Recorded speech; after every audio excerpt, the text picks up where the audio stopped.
السلام علیکم سامعین، welcome to my channel voice of Mona. ہماری آج کی سٹوری کا نام ہے سستی کاہلی۔ زینت کے گھر کے سامنے جنرل سٹور تھا، وہاں سے اکثر سودا لینے جاتی۔ انہوں نے اس کا رشتہ مانگ لیا، شادی ہو گئی۔ وہ دیر تک سوتی رہتی، گھر کے کسی کام کو ہاتھ نہیں لگاتی تھی۔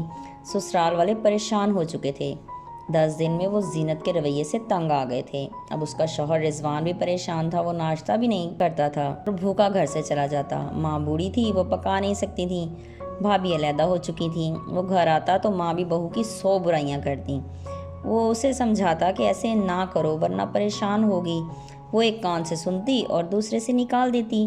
ایسے ہی شادی کو 6 ماہ ہو گئے تھے، مگر پھر بھی وہ ویسی ہی تھی، کسی کی نہیں سنتی تھی۔ گھر میں گندگی کا ڈھیر لگا رہتا۔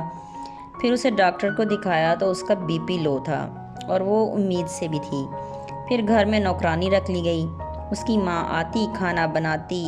اس طرح وقت گزر رہا تھا۔ پھر اس کے ہاں 2 جڑواں بچے ہوئے۔ اس کی ماں اب اس کے پاس مستقل رہنے لگی، وہی بچوں کو سنبھالتی، سارا گھر ان کے سر پہ تھا۔ پھر زینت کی ساس کا انتقال ہو گیا۔ زینت کو اب بات کرنے والا بھی کوئی نہیں تھا۔ شوہر سارا دن سٹور پہ ہوتا، وہ سوتی رہتی۔ اس طرح وقت گزرتا گیا۔ حالات ان کے بہت اچھے تھے، کسی چیز کی کمی نہیں تھی۔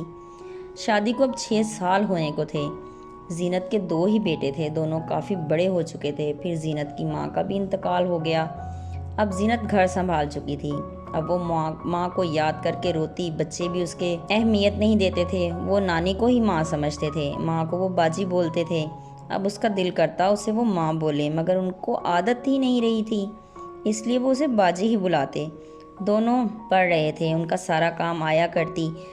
زینت اب سب کچھ اپنی نگرانی میں کرواتی تھی۔ ان کے اب 3-4 جنرل سٹور تھے۔